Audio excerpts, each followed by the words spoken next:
Mensagem de reflexão desta sexta-feira, dia 20 de setembro.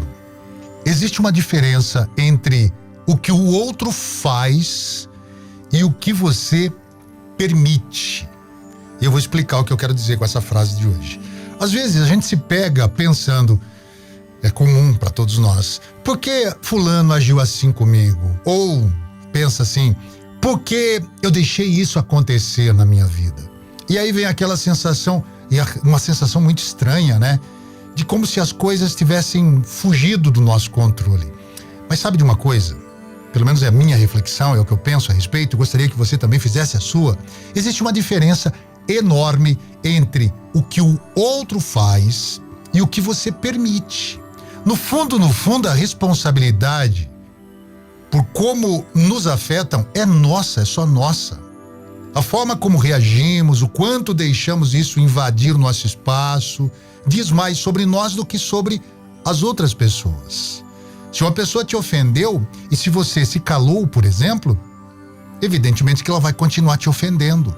Se uma pessoa falou algumas palavras que são mentiras, você não precisa provar nada para ela que ela está mentindo, que ela está equivocada. Entende? Eu sei que é uma prática diária, a gente tem que praticar muito para ter essa sensatez de tentar mudar esse conceito que todos nós temos, né? A gente sempre se culpa. Nós nos colocamos em primeiro lugar sempre.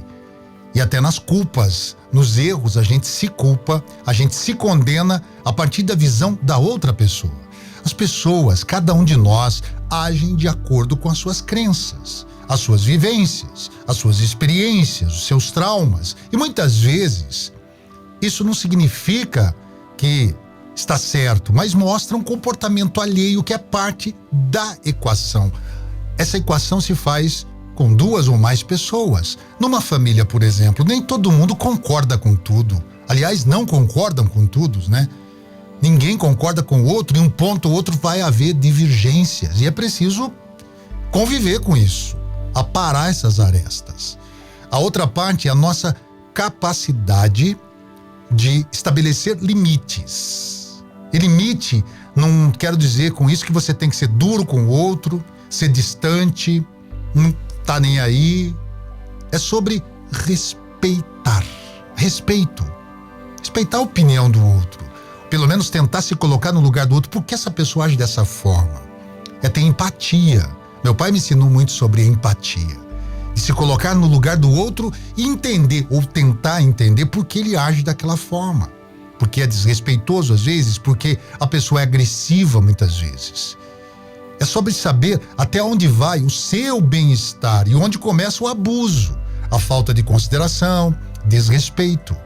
Dentro das famílias, dentro de um núcleo familiar, dentro de uma relação entre homem e mulher, marido e mulher, enfim, companheiros, existe, às vezes, o abuso por parte de um, porque o outro, o que ele faz? Se cala, fica em silêncio, achando que aquilo é normal. Não é normal.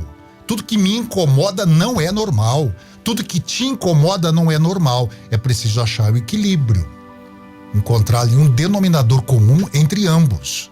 Quantas vezes a gente se cala por medo de perder a amizade, por medo de deixar o companheiro, deixar a companheira, largar do marido, largar da esposa. Quantas vezes você cala a boca, fica quieto, engole quieto e por medo, até mesmo às vezes no emprego, você é assediado moralmente pelo seu patrão, pelo seu chefe e não fala nada, se cala, fica ali quietinho, miudinho no canto, e isso nos diminui emocionalmente.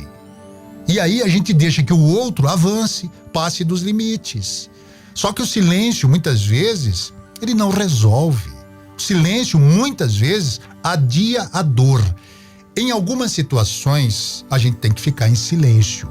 Quando dá aquela enorme vontade de mandar tudo pro espaço, você tem que se calar, ponderar, deixar a cabeça esfriar, mas não deve engolir isso, porque é como se engolisse um sapo de bracinhos e perninhas abertas, desce arranhando, desce sangrando, e isso vai te fazendo mal, vai te consumindo por dentro.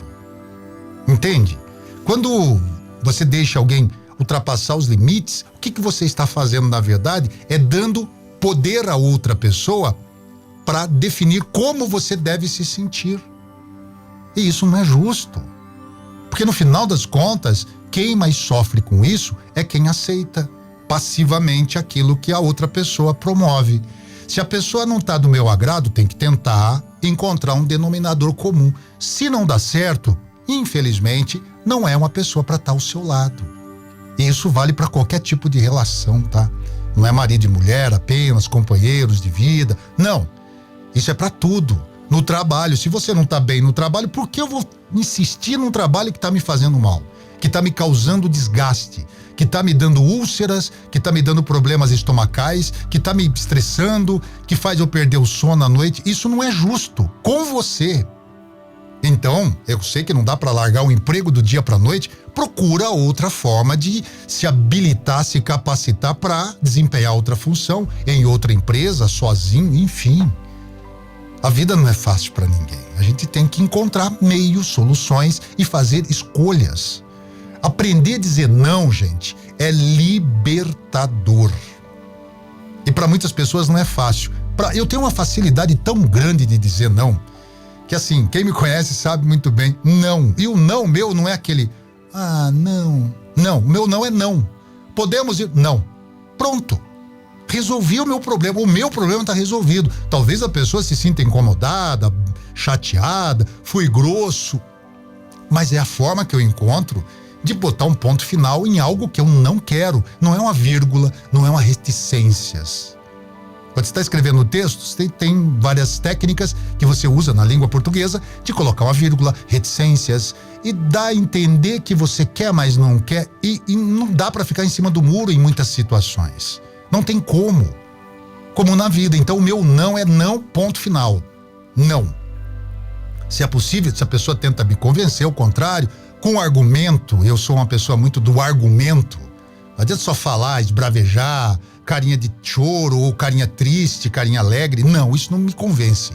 O que convence são argumentos. Com o argumento eu conheço um pouco da mente da pessoa, o que ela está pensando, o que ela está sentindo.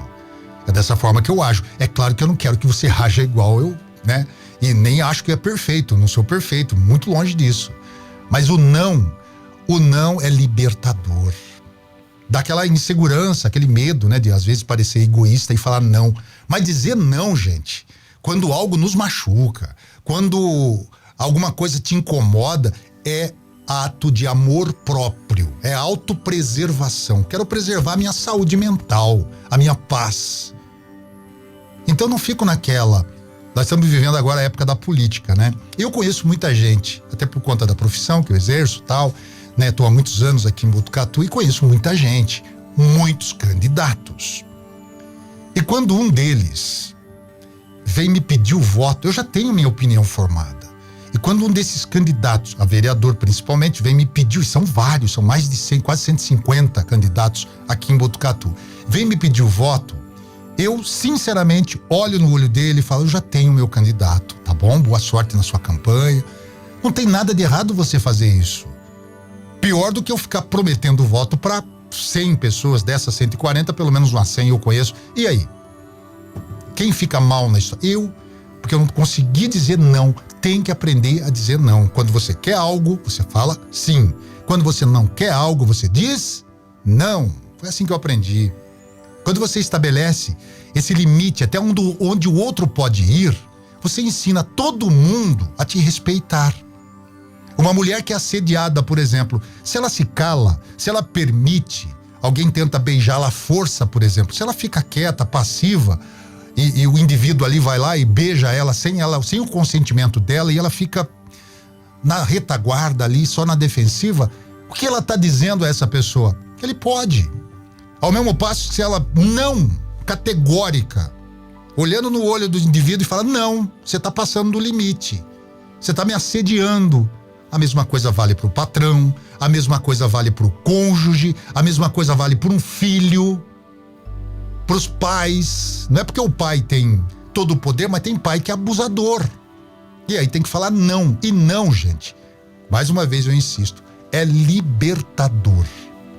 Não é o limite, você impõe, fala aqui não.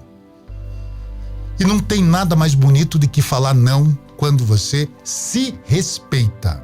sair falando não para todo mundo, né? Não dá também. É aquilo, a questão do equilíbrio. Ponderar sobre muitas coisas.